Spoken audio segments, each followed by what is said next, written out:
In response, she said she'd made a mistake and apologized over and over. I make a mistake, she said. Okay, that's fucking rude, by the way. Like, the journalists here are kind of fucking up. Like, you don't have to, you can correct the grammar, okay? You don't have to put the accent in there. That's wild. Anyway, mayoral race is crazy. He's making new metas now. He's gone above and beyond. Line for scavenger hunt stretches all around Union Square. Wow.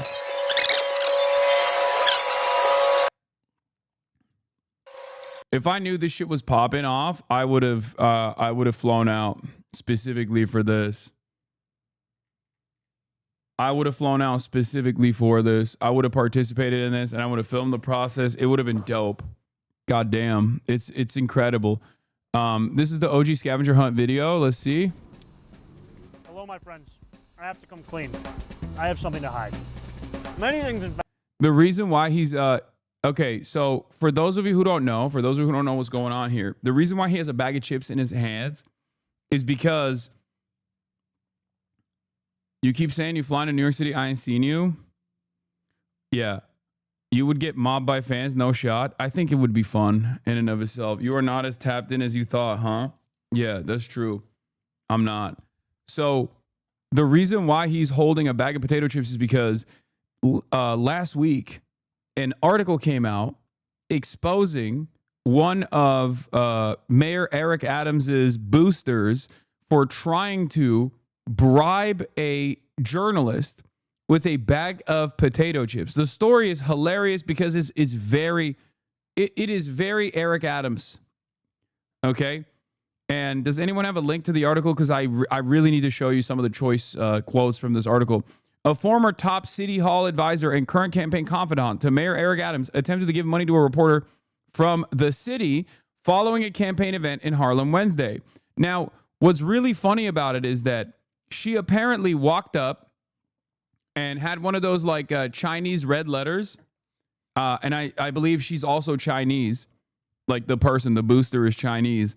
And if you have any Chinese relatives like I do, you know this already, or if you're Chinese yourself, red envelopes are big, okay? This like Chinese New Year, you get a red envelope, there's money in it, it's a whole process, okay? It's great. So she was doing that, she was using that meta to bribe a fucking journalist. But you can't just like give a real red envelope filled with cash. So she chose to dump it in a bag of potato chips. A former top City Hall advisor and current campaign confidant to Mayor Eric Adams attempted to give money to a reporter from the city following a campaign event in Harlem Wednesday. The failed payoff, a wad of cash in a red envelope stuffed inside an open bag of hers sour cream and onion ripple potato chips, was made by Winnie Greco, a longtime Adams ally who resigned last year from her position as the mayor's liaison to the Asian community after she was targeted in multiple investigations. She resurfaced recently as a consistent presence in his re-election campaign. On Wednesday, City Hall reporter Katie Honan spotted Greco near the announcement of the opening of Adams' new campaign office in Harlem. Greco later texted Honan after the event when she spotted her again and asked her to meet across the street from the campaign office next to a TD Bank. Greco and Honan walked to the Whole Foods next door. While inside the store, Greco handed Honan the open bag of chips with the top crumpled closed. Honan, thinking it was an offer of a light snack, told Greco more than once she could not accept the chips, but Greco insisted she keep them. The two parted ways. Before entering nearby subway station, Honan opened the bag and discovered a red envelope inside stuffed with cash, at least one $100 bill and several $20 bills.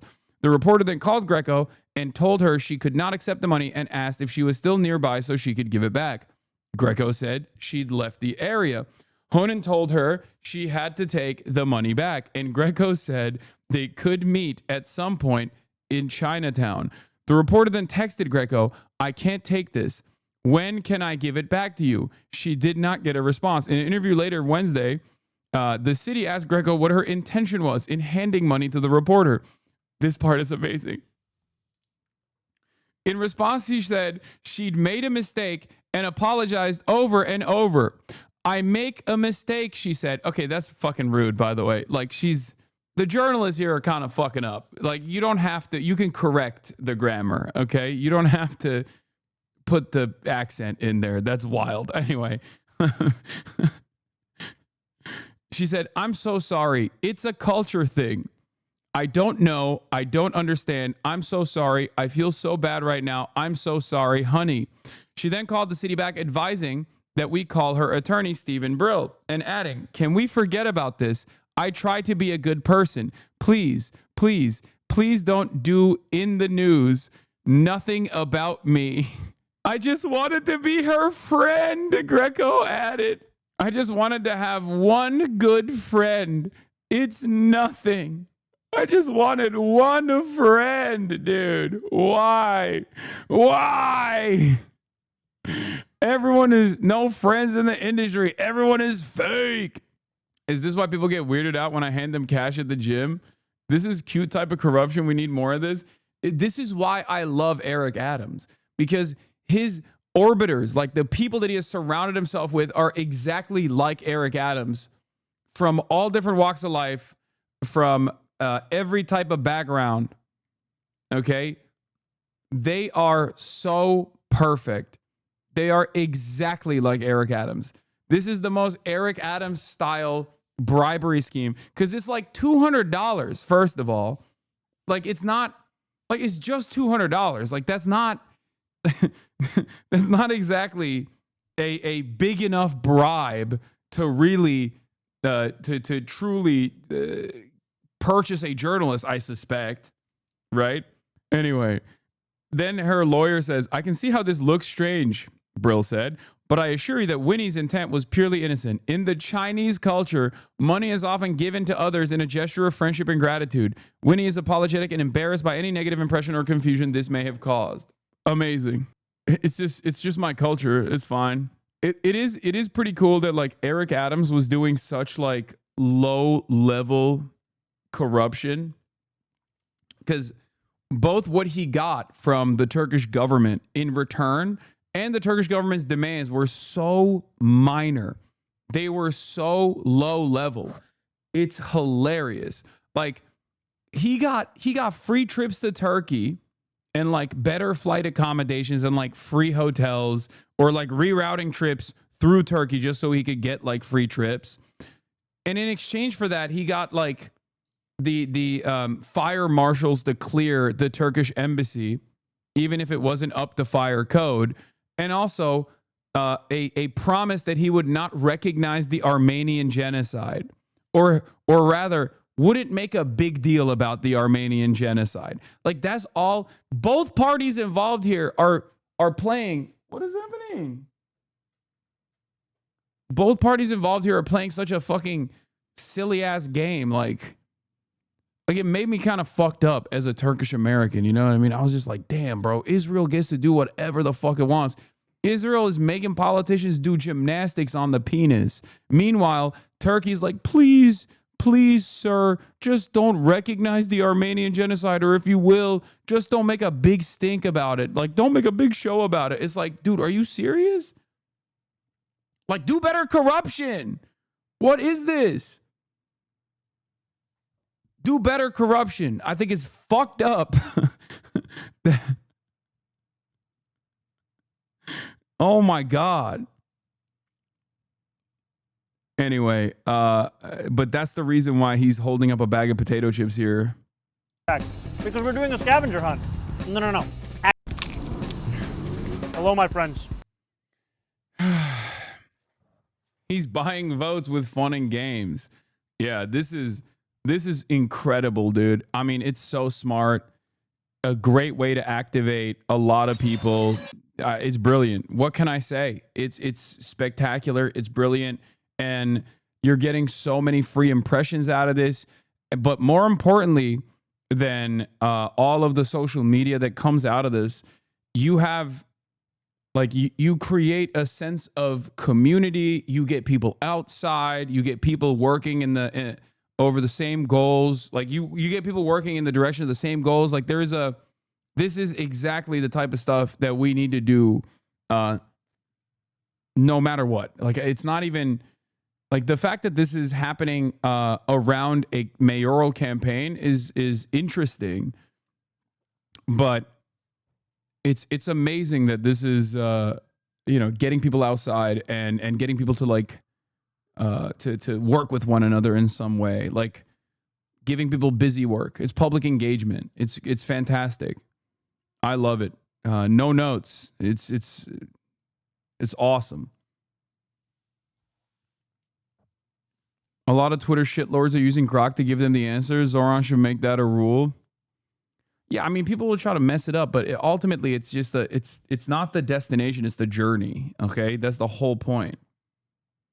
The entire point of this is just like gamifying, organizing around a campaign.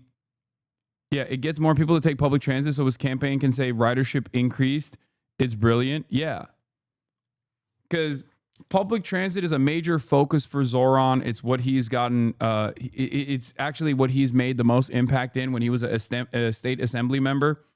So, and it's a key part of his. It's also a key part of his policies. He wants fast and free buses, so he wants people to like actually enjoy the public transit that exists. So, for that reason, he's getting people activated and he's getting people to take these buses. I know you see me, bro. Don't play. I don't have money for subscription. Please let me post funny link. Chat logs, please. I know you see me, bro. Don't play. No, I don't until this moment. Okay. Creates crowds in different neighborhoods to talk about Zorhan as well, because people are going to be like, what's that line of people over there for? Yeah. He spent the primary accusing Zorhan of bigotry. Isn't that the stereotypical woke line? From a purely strategic perspective, it's interesting to see three candidates all competing for Trump's endorsement in the GOP vote in New York City. Yeah. Here's what Andrew Cuomo's been doing. We're in New York City. And yeah, Zorhan will talk about woke issues. This is so funny to try to like present Zorhan. It's so funny to present Zorhan as the guy who's talking about woke issues. And he only cares about the meat and potatoes. Is such a funny thing, because no, you lost the primary because you did that. Okay, you tried to cynically do woke, but at the behest of an apartheid state doing a genocide, and it was unimaginably unpopular anyway. Well, he was just like, all right, I don't want to talk about Israel. Let's talk about affordable housing. So that's what he did. That's why he won. Too late. You can't actually put the toothpaste back in the tube, man. I want to talk about affordable housing. I want to talk about, I'm afraid to have my daughter on the train, the subway. I want to talk about crime on the streets, mentally ill people on the streets. I want to talk about the fact that people are leaving New York because the taxes are too high. I want to talk about the fact that not enough businesses are moving to New York. It's. I don't know. I can't tell if he's anti-Semitic or not, because he's not mentioning whether he wants to bring businesses to Israel. I just don't understand it. Like, is this okay? Is this appropriate? Feels weird that he didn't bring that up. Not just that the Democrats became obsessed with what I consider in many cases superficial issues. They missed the bread and butter issues that mattered especially to Democrats. We're in New York City, and yeah, Zorhan will talk about woke issues. I want to talk about affordable housing. I want to talk about, I'm afraid to have my daughter on the train, the subway. Has he promised to enlist in the IOF if he gets elected? Yeah, I don't know. I want to talk about just start talking, motherfucker. Why is he posing it that way? Well, he's playing catch up. That's what he's doing. He's trying to he's just about to start talking about it any moment now, okay? I want to talk about why my daughter is afraid of subways. Cuomo's social media manager is having a bad time. Oh yeah, it's awesome. The guy Andrew Cuomo also hired like some freak ass right winger to do his social media. I believe we can freeze the woke issues. Make buses fast and deliver universal. Yeah. That's woke. When Zorhan is doing it, he's doing it Islamic style. It's Sharia. That's woke. When I say I want to talk about these issues without any discernible policy prescriptions, I'm actually doing it not woke. Remember, I'm the cop rapist. That's like the least woke you can be. Remember what I did? I got canceled. I got canceled for sexually assaulting a cop. Remember? And then turned around and said, I'm Italian. It's my culture. Forget about it. That's like that right there. That's Andrew Cuomo. Oh my God. If imagine he tries to fucking do the I'm a victim. I'm an OG victim of cancel culture shit just to like really try to secure a Trump endorsement. It's crazy. Put the reaction in the bag, Unc. What is this? Today I'm going to be teaching you some authentic Israeli Krav Maga. Okay, let me guess. Air support, you only fight a baby. Okay, first of all, you only fight a baby. And you have to make sure you have air support. And you have to make sure you kill everyone. And also you have to make sure that the baby is starving. Okay? There is no way, if you see a child that is not starving, do not fight them. Okay? No food allowed for the baby. Make sure the baby's starving. Make sure you've killed the entire family. And make sure you blow it up. First and foremost. That's how you do Krav Maga. The most deadly martial art of them all. The first move I'm going to show you is the Israeli head kick. You're going to want to lift your knee up high and then boom, launch the foot straight to the face. Now you're going to notice my foot is low. Krav Maga only works when your opponent is between 2 and 3 feet tall. Anybody bigger than that, call in the drone strike. Now I know what you're thinking, Sensei, what if your opponent is armed? Disarming is a big part of Krav Maga. The next move I'm going to show you is called ripping away the teddy bear. You see that technique? You go in low, you grab it tight, rip away the teddy bear, inspect it. The teddy bear is a bomb. Call in the drone strike. It doesn't matter if the teddy bear is actually a bomb. Just call the drone strike. Another big part of Krav Maga is the defense. So let's say you go to finish your opponent with the head kick. They survive. They go and they get their dad. You don't want to use Krav Maga on anybody over 3 feet tall. It's not going to work. Yeah. So when his father approaches you, you want to stick your arm out, back away. Yeah, chatters are saying like pre-watch Piker. No, dude, it's not pre-watch Piker. I just literally learned Krav Maga. Like this is just what Krav Maga is. Like you guys think it's like a humorous bit that he's doing, but it's just what Krav Maga is. And as someone who is trained in this martial art of baby kicking, starving baby kicking, I just know what it is. Pull out your victim card, call in the drone strike. Pull out your victim this is card. a big part of it. So in the process of kicking the baby, okay, some people are not ready for this, right? Some people are not ready for this. They're going to see you kicking a baby that is starving directly in the head, and they're going to go, oh my God, you are a psychopath, okay? This part is very important. The defensive maneuver of immediately dialing the person that has hired an onlooker, okay? And then demanding that they get fired. This is a huge part of this, okay? A lot of people don't understand, like, you think it's just about kicking a baby in the face. No, there's a secondary defensive maneuver that you have to apply. It's called calling the manager to ensure that the person that had a conscience and thought what you were doing was insane immediately gets fired for it.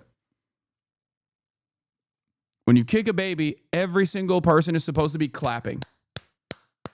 If they're not clapping, they're fucking anti-Semitic. And guess what? They should actually be fired and maybe even thrown into prison or killed. Who knows? Call in the drone strike. With all martial arts, the best way to win a fight is to avoid a fight completely. Now, other people might say, just walk away. Not in Krav Maga. In Krav Maga, you avoid your fight by starving your opponent to death. You can do that by restricting food that's coming into their country, or you could just offer them authentic Israeli cuisine. Then they will starve to death by choice. Yeah.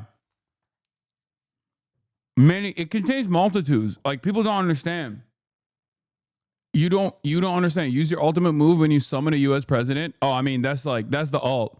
Yeah. The amount of babies you kill will basically allow you to unlock, like, 25 kills gets you access to the American president. Yeah. That's like like an AC-130 inbound. Yeah, you ult. And when you unlock that, it's like, it's over. At that point, like the American president, you can make him do whatever you want. It's awesome. He'll pull his chair. He'll pull your chair for you. Yeah. No worries. No repercussions at all, you know? I thought the US president was a founder edition unlock. No, that's like OG meta. It took a while, but like that was the founder edition unlock. It's not anymore. You can just spam it. You can literally spam it. Why are you streaming with the bots gone? 42 month subscriber. Why do I don't even need haters, bro. I got fucking fans to do it. I got fans to do it for me. How many for the Epstein townhouse tour? Oh, that's the special edition.